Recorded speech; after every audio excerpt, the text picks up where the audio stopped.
With such a capable rig from the factory, finding a lift kit that will take your Bronco to the next level can be hard. Luckily, Dobinsons has two very good options for us Bronco owners: their IMS and their MRR 3-way adjustable shocks. I was given the opportunity to run both of these kits on the Bronco for a while, and after some time with them, I would like to share my thoughts about these kits, technical specifications, on and off-road performance, and which kit might be right for you. My name is David, and this is how I get off the grind.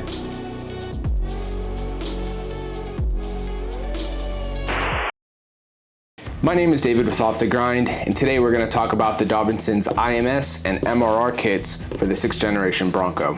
So Dobinsons sent both kits out for me to test and get a feel for them and how they perform on the Bronco, and to be able to compare the two. I feel like I have the experience now with them that I can kind of speak to how they perform in a variety of different scenarios. Before we get into that, I have the install videos already up on my channel for both the IMS and the MRRs, and then on trailbronco.com there are articles for the installs and this video as well. The Trail Bronco guys were instrumental in setting this deal up with Dobinsons. So big shout out to those guys. They're awesome. And the Trail Bronco website is a wealth of information from a variety of different riders, including me. So go over there, check that out if you haven't already. So if you have a Bronco, you might not be familiar with Dobinsons. I knew about them because they were a really big player in the Toyota market.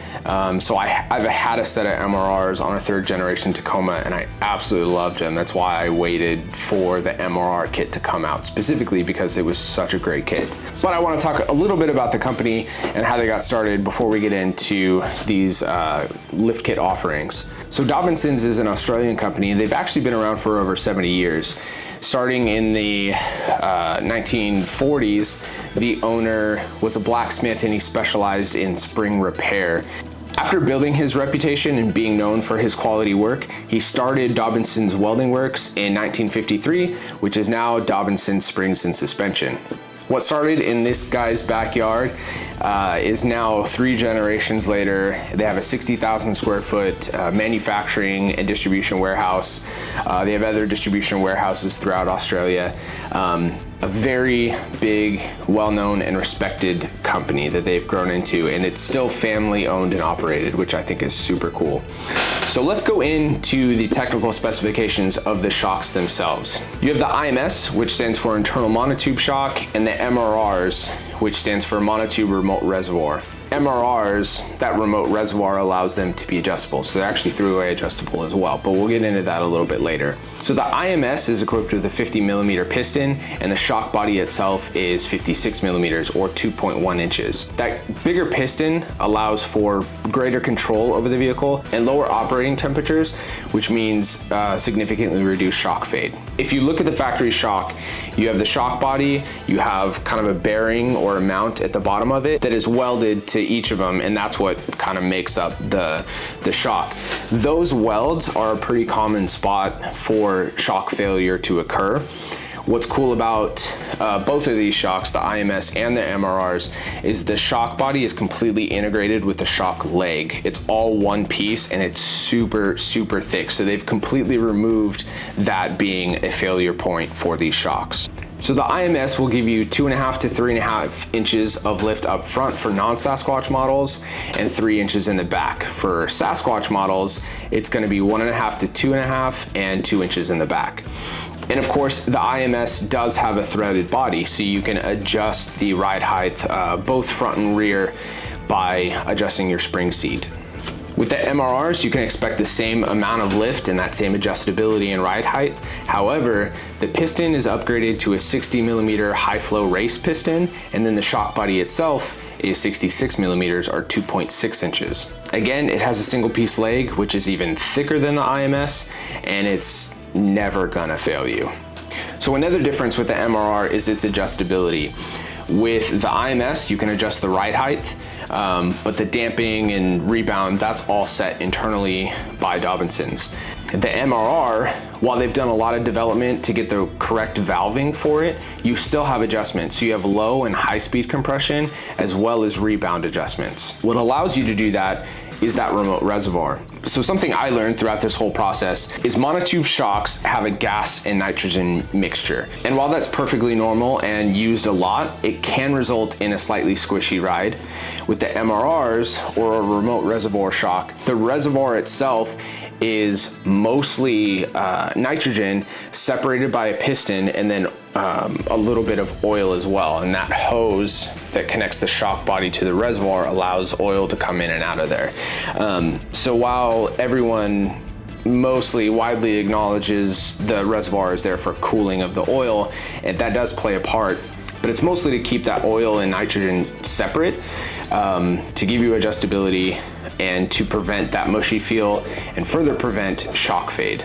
So let's talk about spring selection. The springs on the IMS kit are different than the ones that are available for the MRR. So the IMS has options for like your stock load, so if you're not planning on putting any weight on it. And then you have an option for up to 220 pounds in the front and 350 pounds in the rear. With the MRRs, you don't have that option, but they are 15% stiffer than the factory springs. So I have an installation video for the IMS and for the MRR, but I want to talk briefly about the installation of the two and compare them in this video. So the IMS does not come assembled. You have to compress the factory springs, take that top hat off, and install it onto the IMS. To complete that assembly, the MRR comes completely assembled. Because of that, the IMS is a more difficult install. For the front springs specifically, I had to take it to a shop to get them to compress the spring and seat it because I didn't have enough faith in my spring compressors that I rented from O'Reilly's. So I was like, I'm just taking it to a shop and having them do that. But even if you have that at home, that's an additional step that you have to take for the IMS. With the MRR, you don't have that. You pretty much just drop those into place. You do have to install the mounting brackets for the remote reservoirs, which can be tricky because they're in a very tight spot in the frame. But overall, it's a pretty painless install.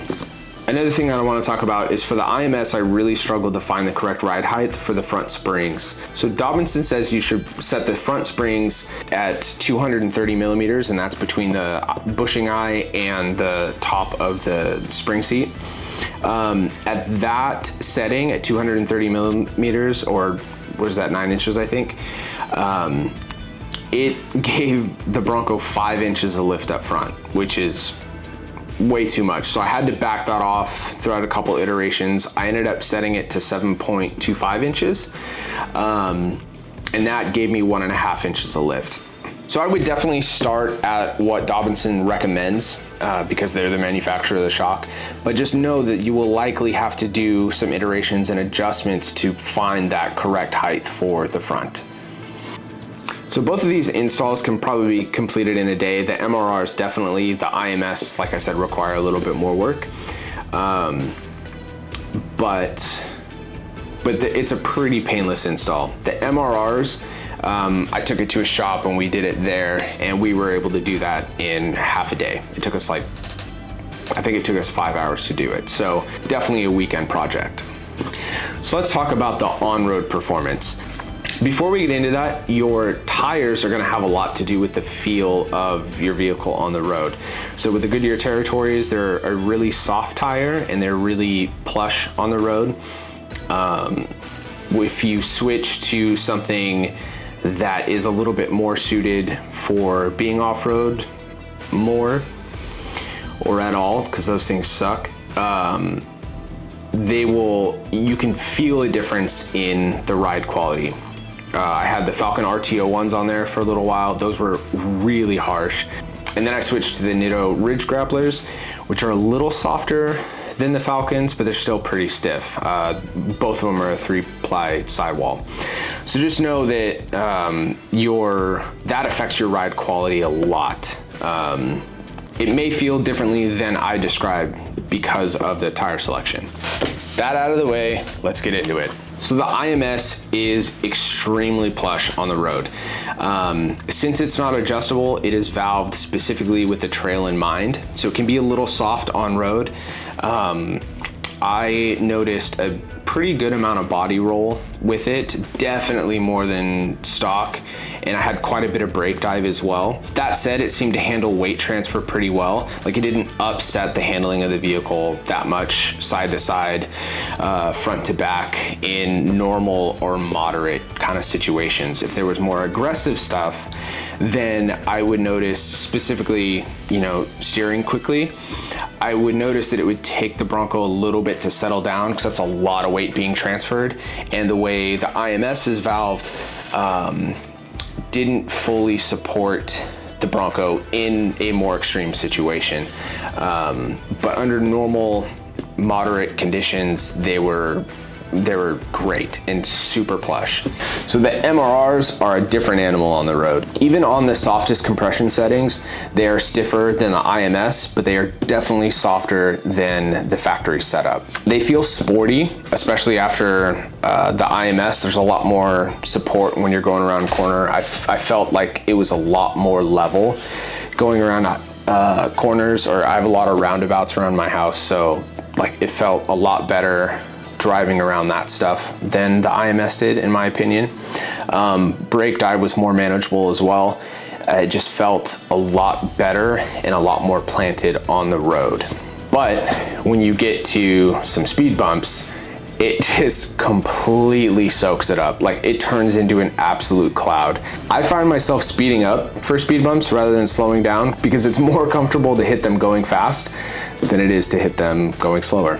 But you can tune the MRRs for, you know, the type of road feel that you want. So what I typically do is I keep the high speed compression at its lowest setting at all times. The low speed compression, I set it 5 clicks above the softest. I feel that gives me a really, really good sporty and balanced and a controllable feel under normal driving conditions. And if I hit something fast on the road, like speed bumps, like I was just talking about, it just soaks it up and it's so comfortable. But the real fun is getting these things off road. So while the IMS is a little soft on the road, it starts to make a lot of sense once you get it off road. It's still a lot more plush, and off-road, that makes for a very, very comfortable trail situation, whether you're on national forest roads, because it just soaks that stuff up, or more technical stuff. Tahuya is one of my favorite places ever to go. I noticed that while I was out there driving the same obstacles that I typically drive, there was more contact to the ground than with the factory suspension. So I found myself reaching for the locker a lot less. Both high and low speed situations, they seem to do really, really well, because they're valved with that in mind specifically. So anything from washboards to a rocky trail to moguls and rock obstacles, it handles all of that really well. The only weak point, I would say, is when you get in off-camber situations. With the IMS, it doesn't feel like it supports the low side of your vehicle that much. So I found myself kind of tilting more than I felt I should have, just because there wasn't that support there. But that's really my only complaint with the IMS off-road, is that it articulates really well in a mogul type situation, but off camber, it's just too soft on the lower side, and it feels like the vehicle's falling over to that side. So it's a little uneasy feeling. So just like on-road, the MRRs are a stiffer ride, which means they're stiffer ride on the trail as well. But once again, these are adjustable. So I told you earlier, when I'm on the road, I keep the low speed compression 5 clicks above its softest setting. When I get to a trailhead, I tune that all the way down to its softest setting, and it's a very comfortable ride off-road.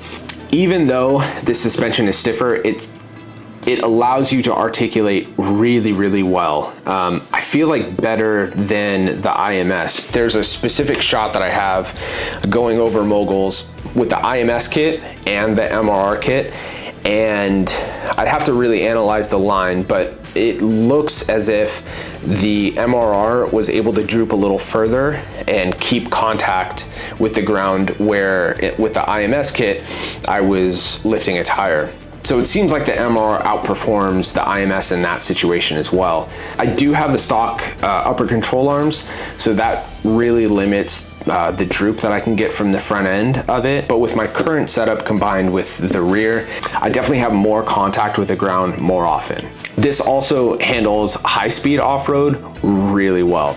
If you're mobbing down a forest road and there's potholes and stuff like that, it just soaks those up. Typically, if you hit a pothole, it's very jarring. If you hit it with the MRRs at speed, you feel it, but it soaks up a lot of that impact that you would typically feel. It's actually a very comfortable ride. It feels better mobbing over that stuff as fast as you can than it does kind of going slower and delicately through it. It handles so well, and it goes through the travel of the suspension just effortlessly.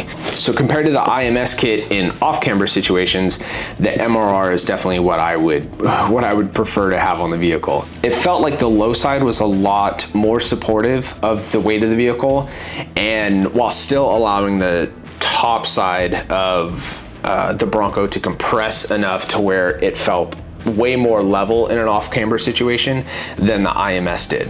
If you know me, I am not a fan of off-camber situations, so the MRRs would definitely be my go-to. So which kit is best for you? If you're looking for just a lift, then the IMS would definitely be the way to go. However, even then, if you're just looking for a lift, there are cheaper options.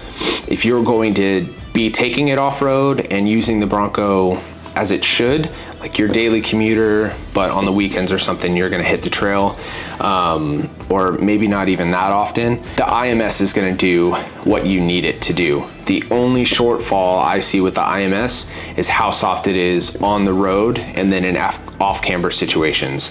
But the IMS is gonna be really good for someone who isn't gonna spend a ton of time on the trail and wants a more aggressive stance. If you're looking for more performance, you spend a lot of time on the trail, days, weeks at a time, you're going out very frequently. If you're doing more aggressive stuff, the MRRs are absolutely the way to go, hands down. I would argue it's even better for just a daily driver, just because of how much better it supports the weight of the vehicle in cornering and braking situations and then off camber, but that's very expensive to suggest it for that. The IMS is around $1,800, the MRRs are $4,100, so there's a big price gap between the two offerings. So it's hard for me to say just get the MRRs because there's a drastic difference in price there. However, if money isn't an option, the MRRs do better on-road and they do better off-road. So that would be the kit I would go for. But if you can't drop that much money or don't want to spend that much money, you're not spending a lot of time on the trail, I do think the IMS kit is a great kit, despite what I would consider its shortfalls. And both kits, by the way, are completely rebuildable. So you can revalve them, you can rebuild them, so you don't have to go out and buy new shocks whenever these, start to wear a little bit. So kind of my final thoughts, if you have the means to get the MRRs, I would get the MRRs. I think they will serve you better in the long run in almost all driving situations. But the IMS is still a great kit. It's a very comfortable ride on and off-road. You're gonna get better performance off-road, specifically through moguls and washboards and stuff like that. They're gonna perform really well. But if you have the $4,100 to drop on suspension, definitely get the MRRs. So there's a lot to cover with suspension kits. I'm sure I missed something. I might not have answered a question that you had. So if that is the case, please drop a comment in the comment section and I will try and answer that as quickly as I can. I'll put a link for the Dobinson kits for the Broncos in the description. Dobinsons has a history of being super reliable and durable, so you can't go wrong with getting a kit from Dobinsons. I think I'm gonna wrap it up there. Until next time, I hope you're able to get off the grid and off the grind. I'll see you in the next one.